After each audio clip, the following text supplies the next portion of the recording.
On this week's live stream, bad news all around. We take a behind-the-scenes look at a dark new newscast segment we're adding to our epic music video project. Plus, we catch up with game design student Jeffrey and play his wacky new driving game. And we look at a Chromeworks contributor's amazing new Mario game. All this and more coming right up on the Chromeworks live stream. Good morning, Internet. It's Mr. Tomek back again. And we've got an interesting little live stream today. I caught up with my son Jeffrey, who is in Sweden, as some of you regular viewers will know, learning game design at a very cool gaming school in Stockholm, Sweden. And he's been working on a couple of new projects that I want to tell you all about soon. Meanwhile, one of our members, Duck Goose, who's a super Mario fan, has made a really fantastic new Mario game, and our game reviewer Young will be giving you a review of that in a little bit. Let's start off with our AMV project. You guys know that we have been working on this story this storytelling project for several months now. It's called Freakadroid, and it's a music video set to a disco beat, and it's all about robots taking over the world and the kind of weird dance craze that they've started in this new post-apocalyptic world. We've been doing just little bits of this as time goes on and making some really good progress. We unveiled a trailer a few weeks back that we showed to everyone, and now we're just starting to assemble scenes. We're getting into the actual song and dance part next week probably, but this week we're working on kind of the introductory section where we set the stage for how the world ended and kind of lead into the music part of the video. So anyway, we've been plugging away on little scenes here, and this week, with help from Deck, one of my students from England who took a first pass at this, we did a little news desk scene, kind of just a quick news report showing how the world is about to end. And let me show that to you right now, and I can tell you a little bit about how I made it. So this project is called the News Desk Apocalypse Edition, and you can find a link to it in the chat, and I'm going to link to that right now. Good morning, by the way, to Wisley Coding. He's asking, why is this called Bad News? And I hope that makes sense right now. So we're just talking about a newscast today, Wisley. Hello also to Langston Reese, who's joining us over on YouTube as well. If you, Langston, I don't think we've seen you before on the show here. So if you want to tell us a little bit about who you are and maybe what rough part of the world you come from, that would be lovely to hear, and we'll give you a bit of an extended shout out here. Anyone else, if you're lurking in the chat, please do say hello. Just type a little hello and maybe tell us what country or state you're from. We won't send a drone strike to attack your house or anything like that. So we don't need to know your exact address, but even what city or what state or what country you're in would be helpful. And just so we get a sense of who's in our audience and who's watching. So let me show you this file here. So again, we were trying to emulate the look of a newscast as the world is about to end here. We have a news crawl going along the bottom. We've got a cartoon newscaster talking. And the part I really wanted to emphasize here was the glitch effects and how we got this looking so much. A couple of the students who I showed this to earlier in the week, they thought this was a edited video, and it's not. This is completely rendered in Scratch. Let me click the green flag here and show you what we've been up to. I'm actually super happy with this particular file. So let's get this running right now. Meanwhile, authorities are ordering a complete evacuation of the American Eastern Seaboard amid robot uprisings in New York, Detroit, and Baltimore, amid small flare-ups in 27 other urban centers. The British Parliament is debating the use of nuclear weapons as a massive spearhead of combat droids closes in on the British capital. In China, meanwhile... Oh, a few little glitches there. The animation ended sooner than it was supposed to. I think I made some minor bugs there that Just got introduced at the last minute as I was editing this, but it's looking good. Anyway, guys, so yeah, how did we get that glitch effect going? Really interesting topic. You guys have seen, I believe, in some previous episodes, this website called PhotoMosh. It's especially made for glitching things, and I'm just finding so many great uses for glitches, particularly as we're trying to do something that looks kind of distressed, right? So let me show you what I did to get this in here. Let's have a look inside my project here. You can see I have my newscast going on here, and then I go to a few frames a little further in where we get into this glitch effect. Whoop, something's crashed on me here. It's not updating. I don't know if my scratch screen, no, it looks like everything else is working. It's just not changing costumes. All right, yeah, it just seems to have slowed down a little bit. Come on, buddy, you can do this. There we go. So you can see one of these glitch versions of the screen here. So how did I create that, and how did I get it into Scratch? I just wanted to give you guys a quick look at what I've been doing here. So it started off with just getting our screen set up the way that we wanted it to here. I'm going to hide this static effect right now because it's getting in my way. So I just waited until I had a frame that looked pretty good. Let's switch the costume here to one where his eyes are open. There we go. And so I'm going to right click on this, save the image. We'll just save it to my hard drive here, and I'll just leave it the name download here.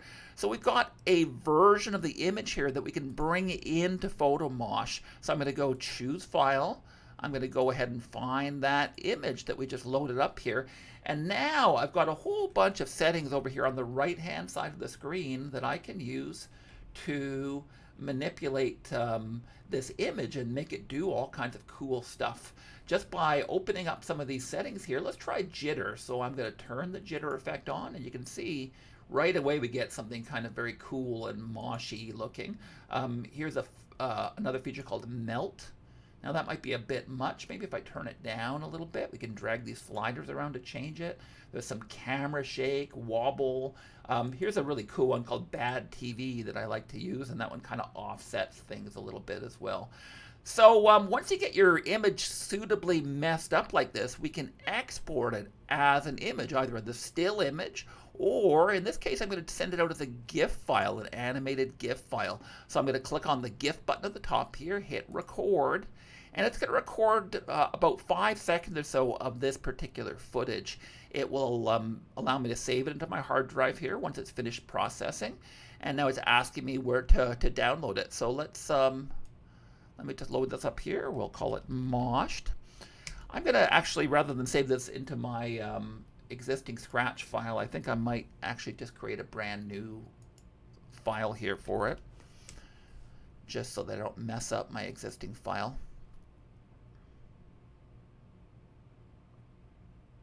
Here we go. So I'm going to go upload image, upload sprite, and I'm going to grab the Moshed GIF image. It's going to load in a ton of costumes here, and we're trying to keep the overhead on this game fairly low. We're going to have a ton of files, and I'm worried, frankly, about Scratch crashing.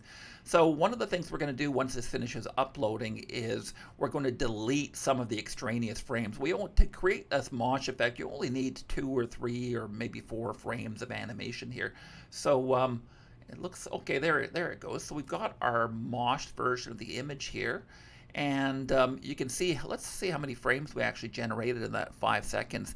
Yeah, it turns out to be about 80 frames of animation, which is way more than we actually need. So what I would do is just pick a few of these frames that we like and just delete a whole bunch of the other ones, so that we're just left with a few frames, probably consecutive frames here, so that they or something close to consecutive ones, so that they look like they're working. Now, let me just give you a quick simulation of what this would look like here as we played it. I'm just going to grab a forever loop, and we'll just shove a next costume in there. And you can see that we've got a really nice looking glitch effect now that looks like it's been edited in video, but it's all completely done inside the Scratch engine with a little bit of help from PhotoMosh, of course.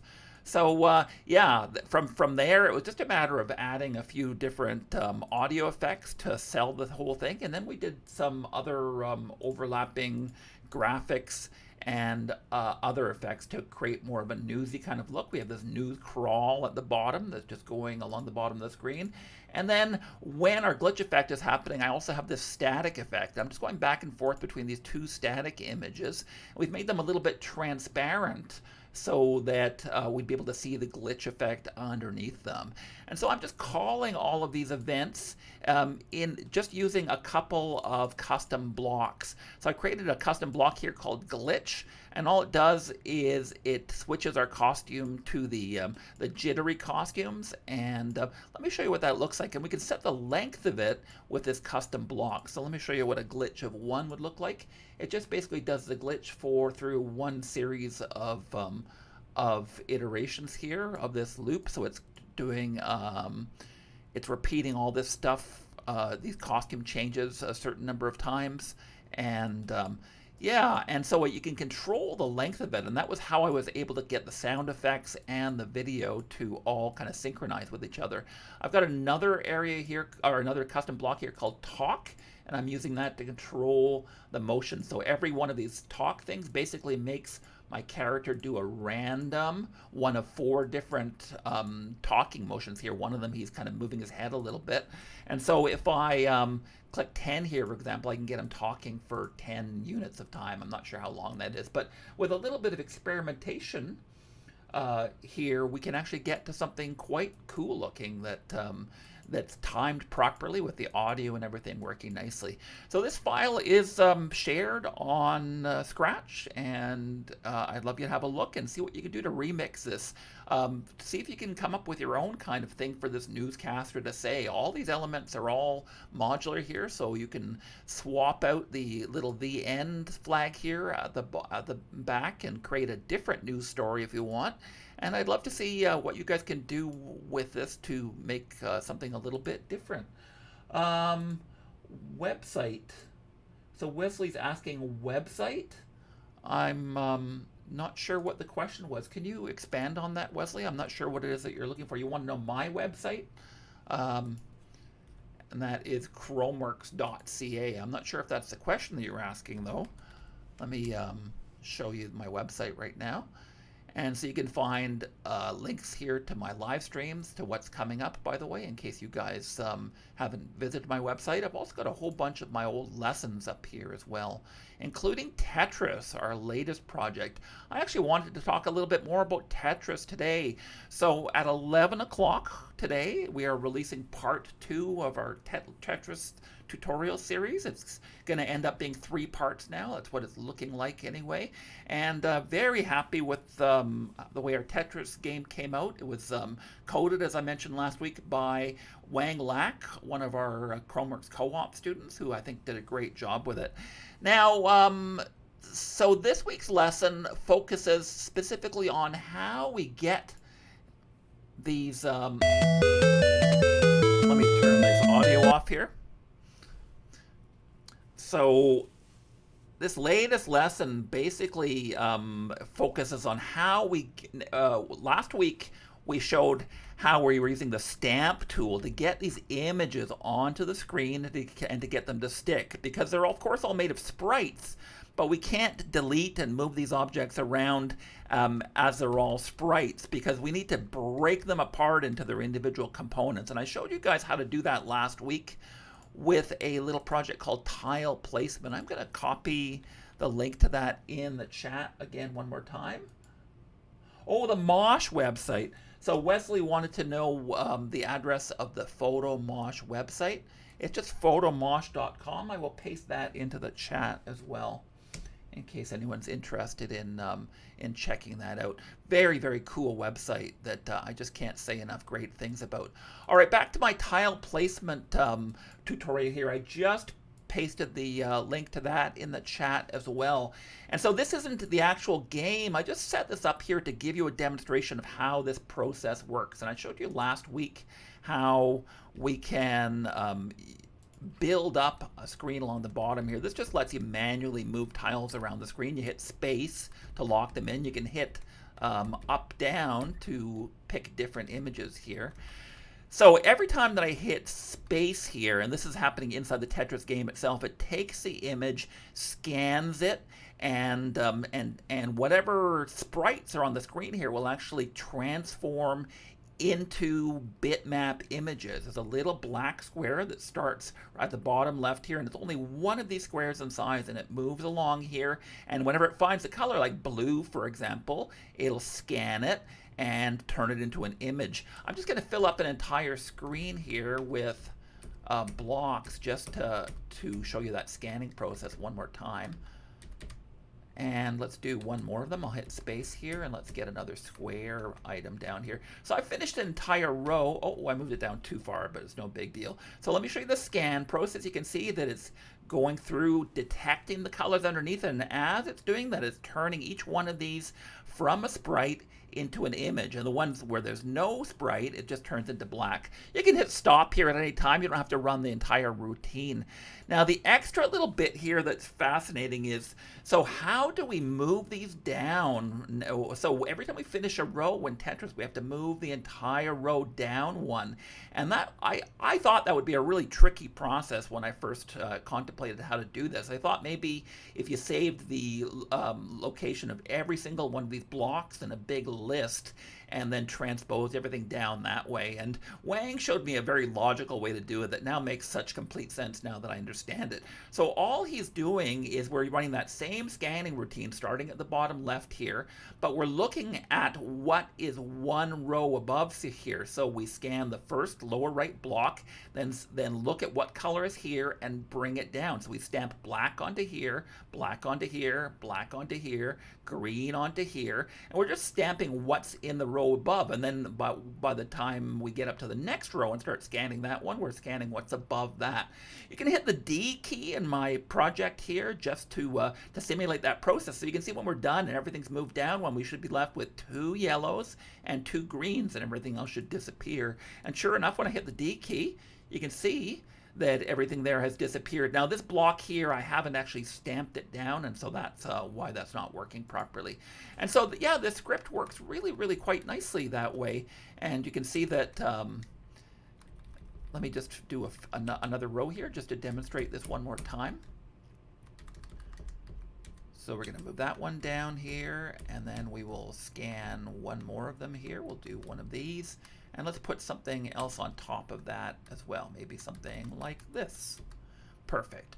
Okay, so now let's scan it. Turn all these guys into images.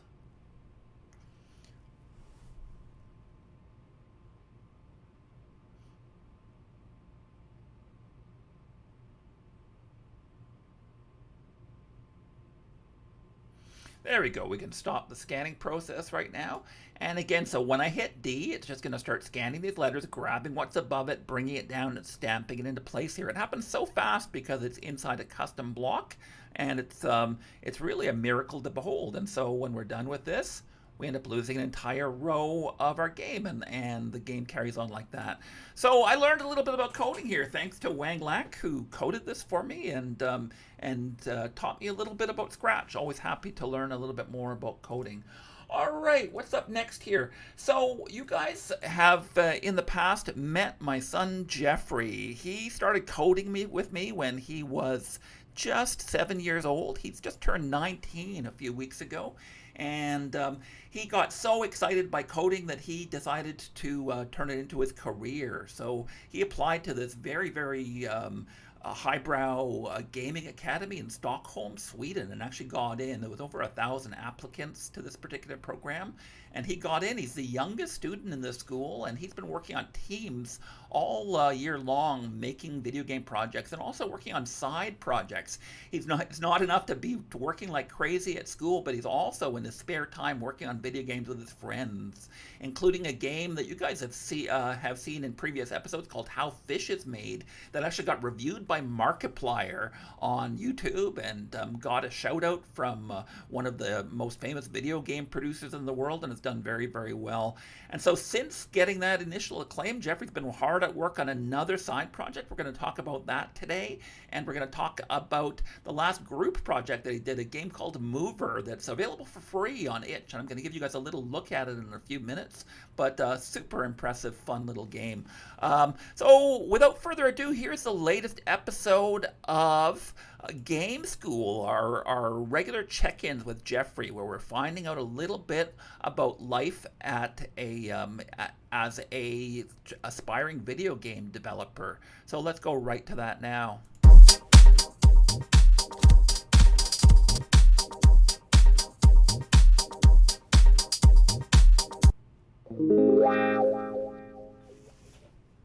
So I'm joined here by Jeffrey Tomek, my boy. He's just entering his 7th or 8th month at Future Games, the elite gaming academy in Sweden that he's been going to. How are things been going, Jeffrey? Oh, they've been going pretty good. I'm on just starting my 3rd game project a few days ago. Right. So over the course of your 2-year education, you're doing 4 different major game projects, and so this is the 3rd and the largest one.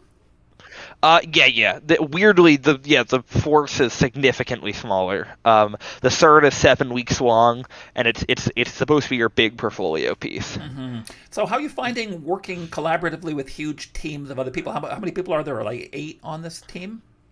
No. There's like 13 people or something like that. Huh. Yeah, I don't know the exact number, but it's quite a few. Mm-hmm. And so what is it about getting all these people rowing in the same direction? Is it a difficult process sometimes?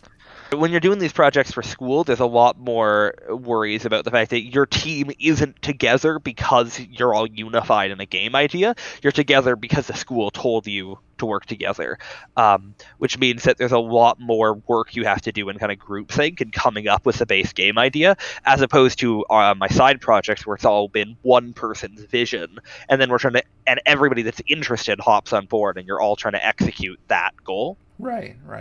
Okay, so let's talk a little bit about some of the projects you've been working on lately. It's been a while since we caught up. Your second big project, which no one's really seen anything of, is a game called Mover. Tell us a little bit about that.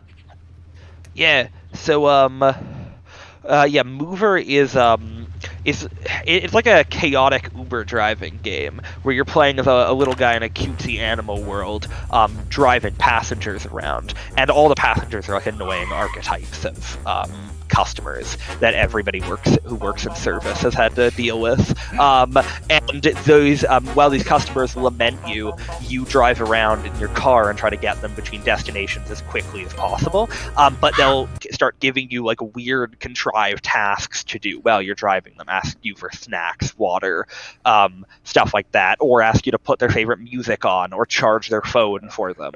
And you have to try and do all of that while driving a car. Right. Yeah, I found the car driving mechanic incredibly complicated, intentionally so, I guess, right? You're trying to overwhelm people with the number of things they have to do at once. Is that part of it? Yeah, so the game tries to overwhelm you with a bunch of different stuff. I mean, you're dealing with normally like trying to drive the car and not crash, as well as do whatever tasks the customer has from you, and then also a bird can poop on your windshield and block your view. Yeah, it's chaotic. Have you gotten good reaction?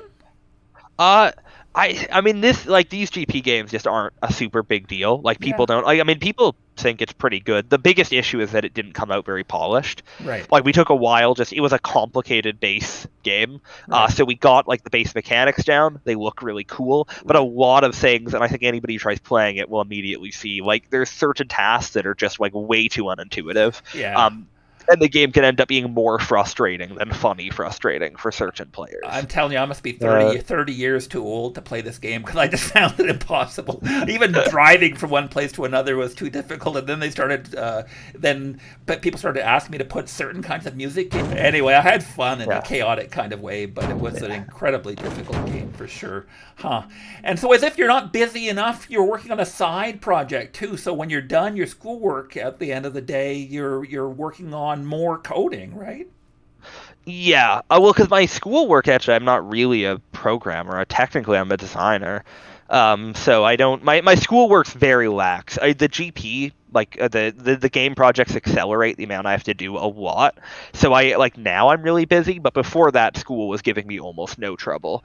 And that's not because I'm so quick at my school. It is just the school isn't very demanding. You put as much work into things as you want to, because it's about your own personal development. If you have better things to do with your time, you do them. But yeah, I'm doing side projects quite often. Right. So we've already talked about how Fish is made, the game that's gotten some really good acclaim, and kind of riding off the success of that, you're working on a brand new title now. Tell us all about that. So the same team that worked on How Fish is Made have all sat down, and we decided to start a new project. And our narrative lead and the leader of Fish Game, Yana, is now pitched a new game called Katurka, which is this weird Soviet open world third-person shooter game, which sounds very large compared to How Fish is Made, which is a little 20-minute romp through a fish machine or whatever it is. And up to your interpretation. So after the success of How Fish is Made, and we were going to do this in general, but of course the success really helped. The whole team behind How Fish is Made, we of course wanted to work on another game, and our narrative and just the leader of all these projects, Johanna, had a new game idea for a game that she had been thinking of the story for a while and wanted to finally implement, was called Katurka, and it's a weird Soviet open world third person shooter game where you're just a guy riding around on a horse evading a pursuing authoritarian government that's trying to chase you down. And we've been hard at work on that. And it's much bigger scope than How Fish is Made, which was just a little romp through, this big organic fish machine. Now it's big open world game, not open world game in the sense that it's hours and hours long, more that it is open. Right. Its strictest definitions. Right. And this game, interestingly enough, contains a horse riding component, and that's what I'm most interested in. Yeah, you can ride you have this horse Cherryovska, your steed. And it's the only horse you use in the game, and you can ride her around wherever you want. And it's a big emphasis, of course. Right. Yeah, I've been looking at some of the coding that you've been doing on this. You've been developing a really accurate algorithm for bending the horse as he turns around and making him look realistic. And you've got accurate, but yeah. No, sorry. I'm very happy with how the horse looks, but accurate is not the word I would use to describe it. There's very little relation between that horse and how an actual horse rotates. It just looks vaguely similar enough, and it looks smooth. Yeah. And it often in games, it looking nice and smooth is better than it actually looking accurate. Of course, if you couldn't get both, that's always great. But when I have the smooth horse controller, not necessarily a realistic one. Right. So this is a massive project, right? You're going to be working on this well, probably close to Christmas next year, right? Is that the case? Yes, that's actually our final deadline. Mm-hmm. Wow. Okay, well, good luck with that. And meanwhile, you're also working on another class project, right? GP3, right? So our third big game project. Mm-hmm. And that one's just in the very, very beginning stages. So maybe we'll talk about that in a future. Yeah, that's a future kind of one. We don't have much about the game yet. I'm just doing early prototypes of it tonight, actually. So I'll have something more concrete later. Right. All right. Well, always fun to catch up with you, Jeffrey. There's so many different little fingers in pies that you have here. It looks like you're having a really interesting time out there. You're enjoying game school? Oh yeah, it's great. Yeah. Just a lot of working on games with people, which I suppose is the point. Yeah. All right. Well, I know there's a lot of people in our audience who have aspirations to do something similar to you. So I think you're a real role model for people who are looking to do this. Stay in school, kids, like you said last time. Yeah. All right. Okay. Well, we've been talking to Jeffrey Tomac, student at Future Games, an elite Swedish gaming academy, and he's in his first year there and doing some really interesting work. So thanks a lot for talking to me, Jeffrey. Yeah, thanks a lot for having me. We'll talk to you soon. Bye now. All right. Well, anyway, always fascinated to see what Jeffrey's up to. I don't know if anyone out there in the audience is interested in pursuing a career in game development, but to see somebody actually going through this, somebody who started off in Scratch way back at age 7, working his way up through this program, and now just exploding with this creativity, working with making friends and working together on these projects that they're all really passionate about, working almost 24/7 on this stuff. I know Jeffrey often pulls all-nighters at school just working on these game projects that he's so excited about. So very nice to catch up with him. We will be giving you another report when he has a little more to show from his Katurka game and from his and from this next project that he's working on as well, and we're very excited about that.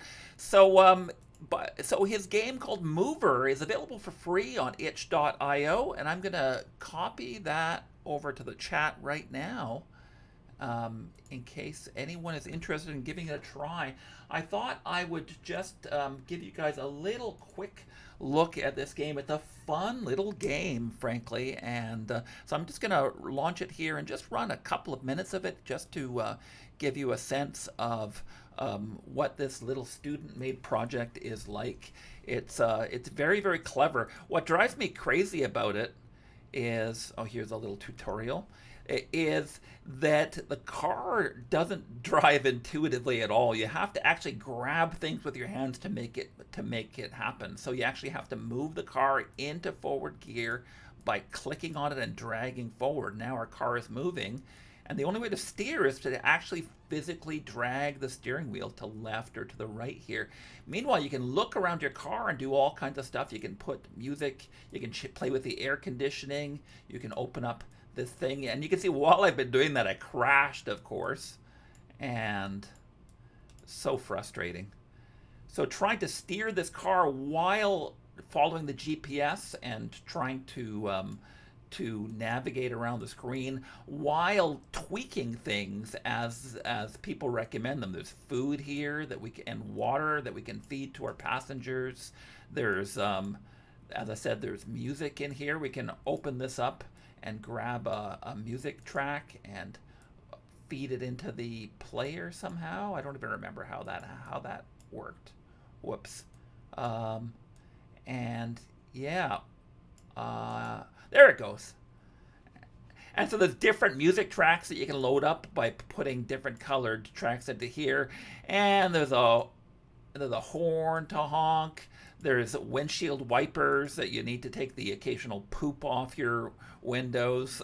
Just a very cool game, but overwhelming. I found it just way too complicated, frankly. And maybe you guys who are a little more video game savvy and have the better younger reflexes will be able to work this out better. But I just found it a really, really challenging game. And so, yeah, again, it's available for free on itch.io. It's a Windows installation. And if you're interested in trying it out, please do give it a look and leave a comment. I'm sure that Jeffrey and his team would love to know what you guys think about this game. All right, guys. So, Wesley's saying good night. We'll see you next time, I hope. All right. So, meanwhile, I want to talk about another new game project by one of our regular contributors here on the Chromeworks network, and that is a fellow named DuckGoose9254. He's actually done a few video projects for us, and he's been a regular contributor here. And he is a huge Mario fan, and he has just finished his newest Mario game. It's called Super Mario on Scratch 4 Reboot. And it's just the latest in a whole string of these Mario projects that Duck Goose has made, and they are fantastic. I asked Young, our game critic, to have a look at this game and some of Duck Goose's other Mario games today, and we're bringing you that report right now. Today, I'm reviewing a tribute to the most popular platformer series in the world. The goal of this game is to make it to the end safely, using power-ups and jumping from platform to platform while collecting as many star coins as you possibly can.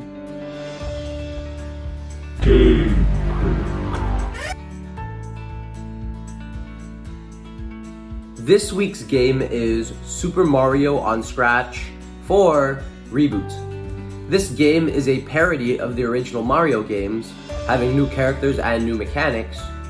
The original Mario game had a huge impact on this world and in gaming, and has inspired so many people, just like the creator of this game.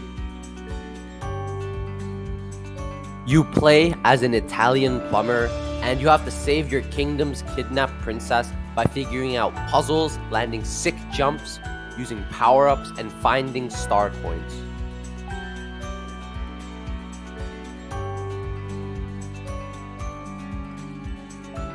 There are two unique movements to Mario, aside from walking and jumping, and they are the wall jump and the down smash. So the wall jump is very simple. If you are sliding down a wall, you can just click up again to dash to the other side of whatever wall you're on. And there's the down smash. You click up and then you click down, and it jumps up and it smashes down whatever was beneath you, whether that be a monster or a block.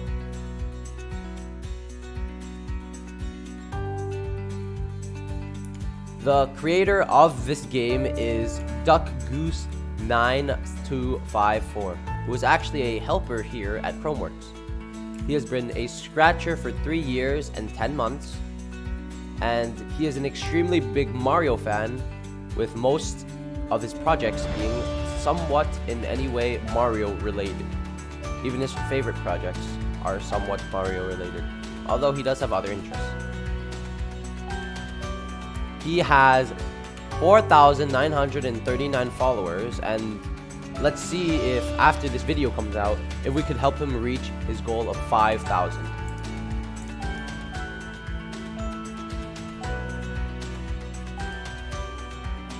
So without further ado, I'm going to show you guys World 1. I'm not going to show you the entire level, but I'm just going to show you how to get to the first star coin. So this first area is, you can just use wall jump to get the coins, or if you look underneath, you can duck by using down button to go underneath that path to get to the next area. This, you don't have to use this, you just jump here. Bunch of blocks here, they don't really do anything. I almost fell, it's fine. There is a question mark block right here with 2 blocks that will give you a fire flower. Little fella here, you don't really have to do anything. I don't know why I'm speaking to him, I already know what he does. And there's going to be a plant here, you have to be careful, a Venus flytrap, a Mario version of it. So you have to be careful. There are 4 Goombas, and this is the way to the first star coin.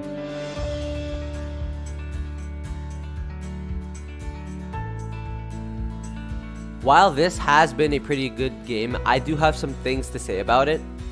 First off, I think star coins take way too long to animate. For example, let me show you. The animation just takes like 8 seconds out of your playtime. And like, since there's a lot of star coins, it kind of like ruins the momentum, I feel. So I think making these a bit shorter would be cool. Also, this is an opinionated one. I don't like how you have an HP system.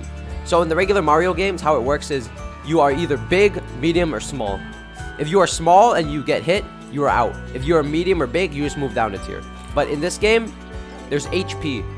So I'm not sure how I feel about that. That is just my opinion. I don't really like that, but that is something that's in the game. Maybe the creator wanted that, but that is something I do not like personally.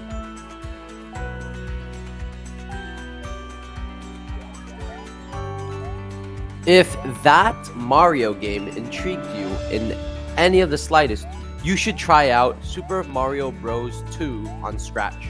Now, I will say there's also a Super Mario Bros. 1 on Scratch, and it's basically this, but World 1. If you have ever played any of the DS Mario games, this game is absolutely perfect for you. I actually prefer this version than the one that I originally reviewed, because it brings me back to memories of my childhood. This is the game I played when I was little, and it looks exactly like it, just, you know, except you can't wall jump. Everything is pretty much the same.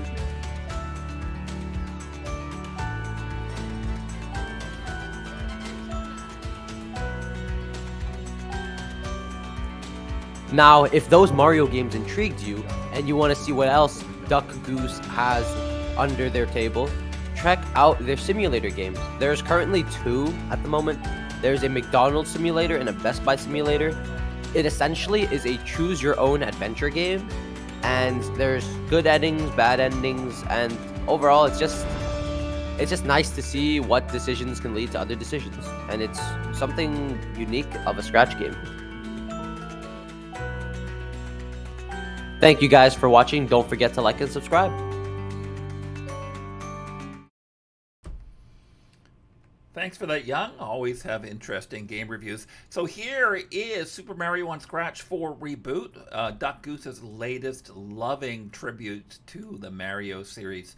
So I just love all the little details that Duck Goose sweated into this game. You can see how we've got a beautiful introductory screen and tutorials and all kinds of other stuff. And when you start playing the game, like in typical Nintendo fashion, you actually get a little preview of what the level is that you're going to be playing. Well, first we get to a level selection menu here, and so we go walk through the world here. Look at all these graphics that are just completely designed by Duck Goose. There's no canned graphics in this at all. It's all been completely designed by Duck Goose.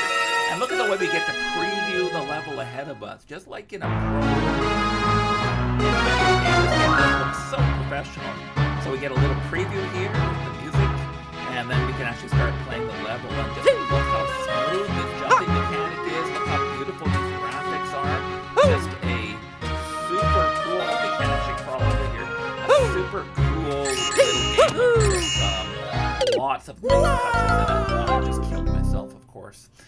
Anyway, would highly recommend this one and all of Duck Goose's other Mario games. You can see that he just has a ton of them in here. If we go looking at his homepage, his shared projects are just littered with different numbered iterations of Mario. Super Mario Brothers 2 on Scratch, Super Mario Brothers on Scratch, Super Mario on Scratch, Halloween Reboot. And it just goes on and on and on. Duck Goose is obviously a big Mario fan, and I'm just impressed particularly by how he's created his own assets and how smoothly he's animated. This is just a professional project from top to bottom. So congratulations, Duck Goose, on a really fantastic bit of coding. And I'd love everyone to play this game and like it if you can, because it's just a real great example of what coding can be in Scratch. All right, so next up, we have part 2 of what's going to be an ongoing series on how to do some video editing in Scratch. Not in Scratch, video editing using a program called Davinci Resolve. Now, we talked last week about how most free video editors are just lame. And Firas, our co-op student, has really is very excited about Davinci, which is a Hollywood-grade video editor that's completely free, at least free for users like you and me. It looks complicated, but there's actually quite a bit you can do in it with very little instruction. And so we've set Firas loose to do a little weekly series just showing us how to do a couple of cool things using this video editor software. I gave you links last week on how to download it, and so without further ado, here is part 2 of his series where he talks about how to take this video editor and use text. So how to add text to your video productions. And here we go right now. Hello everyone. In the last episode we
Well, thank you very much for that for us. I've played around with this video editor a little bit myself and just super impressed with it. So over the next few weeks, we'll be learning a little bit more about how to animate graphics on here, how to move stuff around, how to put together simple video projects in this very, very powerful video editor. This is something you're going to be able to keep using possibly for the rest of your life, right? So you can learn some of these simple applications and use them for a while until they get replaced by another one. But this particular app, it can grow with you. And at first you can do some simple stuff with it, but as time goes on, there's so much opportunity to grow with a piece of software like this. You can end up getting into 3D animation and some very, very complex composite shots that do some amazing stuff.